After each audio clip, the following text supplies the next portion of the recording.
Hello again.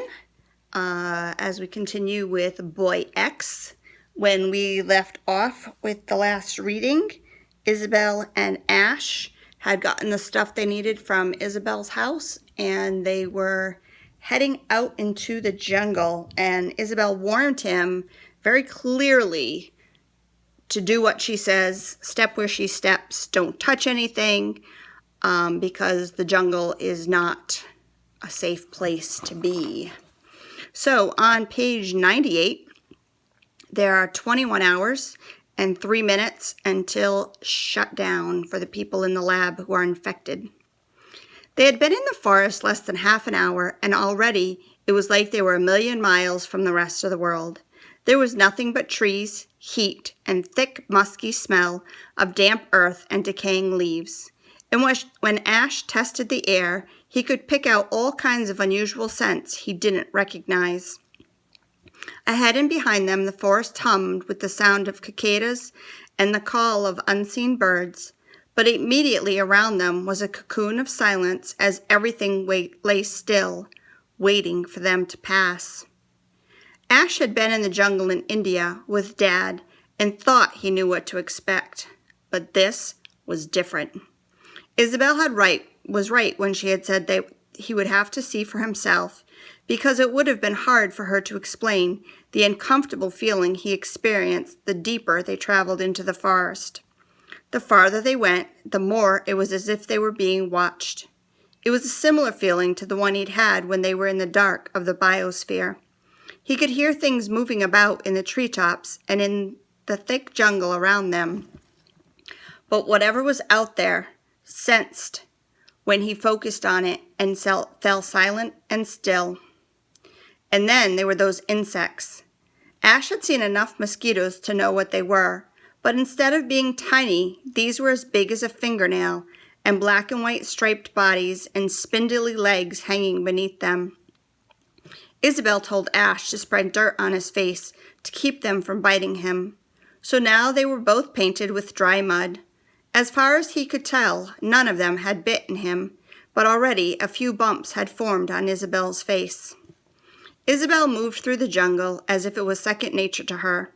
She warned Ash whenever they came across something dangerous, trees covered with spikes like 6-inch nails, other with tiny hairs that could pierce the skin like splinters and cause weeks of itching. He saw a bright red caterpillar as fat as his thumb, bristling with long spines that Isabel told him could give him a terrible rash.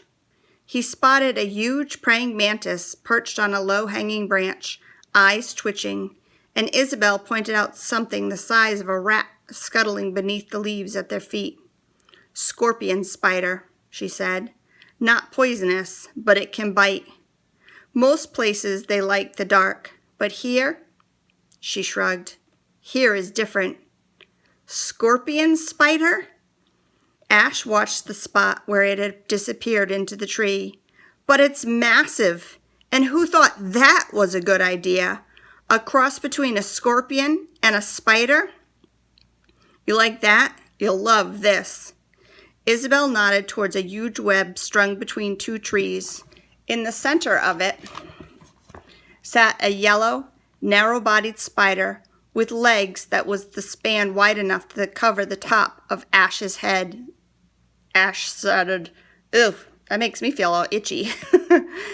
"I see what you mean about this place," he said. "There's something not right about it." "Now you understand?" "Yeah, everything looks a bit bigger. I mean, the trees are enormous, so high, and the bugs." He shivered. "Is it something to do with the biosphere?" "Papa says Isla Negra was a place for research many years, not just the biosphere, but also before. He thinks maybe something escaped." "Something like what?" Ash looked around, trying to see what was hiding in the trees. "Not monsters," said Isabel. "Bugs, very small, in the air." "You mean like bacteria and stuff?" "Yes, or maybe animals used for research. He has been trying to find out what made it happen." "And has he figured it out yet?" "No." Ash wondered if that was why he felt different. Maybe it was something to do with the air. But if that was true, then why didn't it have the same effect on Isabel? There's some really bad smells, too, Ash said. I can smell something ahead that's disgusting. It's like there must be a gigantic dog in here somewhere, and it's just done a massive poo. He shook his head and banished the smell, focused on something else. I don't smell it. Well, if we keep going in this direction, I have a feeling you will. Sure enough, the deeper they went into the jungle, the stronger it became until eventually Isabel looked back at Ash. I smell it now, but only just now. Ash shrugged, and they kept on going several feet until they came upon a brown, fleshy plant the size of a basketball. It was split so that it opened like a giant mouth and was red inside. Around the lips there were hundreds of white tendrils that from a distance looked like teeth. The smell that it gave off was worse than dog poop, and it made both of them gag as they hurried past. From time to time, Isabel stopped and pointed out a footprint, or a place where the foliage was damaged. They came this way, she would say. See how they broke this branch?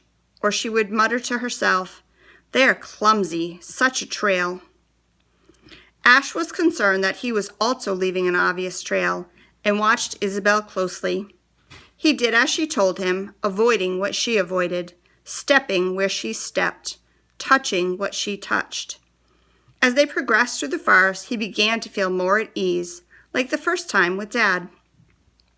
After another half hour or so of trekking, Isabel stopped and crouched to examine the trail left by Pierce and the others. They went that way. She pointed straight ahead, then stood and adjusted the pack she was carrying. She looked to the left where the jungle was thicker. We go this way. What? Why not that way? Why not follow them? We need to get ahead. This way is more difficult, but quicker. And Thorn will follow their prints instead of coming after us. Ash looked back to see that their bandage-wrapped boots had hardly left any prints, even in the soft ground. Excuse me. If they moved carefully, if Ash didn't leave a trail like a rampaging elephant, then Pierce and Kane would be the more obvious route to follow. Isabel's idea made sense, but Ash didn't like the thought of losing the trail, and he also wasn't so sure that taking a different route would be a good idea, because Isabel looked exhausted. What if they're just up ahead? He asked. They might be really close. They are slow because they carry the crate, but they set off more than 3 hours ahead of us. Trust me, if we go this way, we can still catch up. Do you actually know where you're going? Isabel looked at Ash as if he had insulted her. Of course I know. The bay is at the north end of the island. She brushed hair from her eyes. There were beads of sweat on her upper lips and forehead. She fished a compass from her pocket and turned it until the needle was aligned with the red N, then moved her finger in the direction it was indicating, toward the thicker trees, north.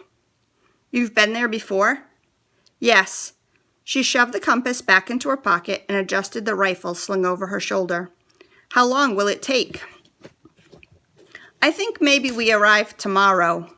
Tomorrow? I know, she sighed. We don't have much time. She looked up at the snatches of sunlight visible through the treetops. But when the dark comes, we will have to stop, for a while at least. It is more dangerous at night. Ash ran a hand over his head and looked at Isabel. The color had drained from her skin. Are you feeling okay? I'm fine. We'll catch up with them, won't we? She didn't answer. Say we will.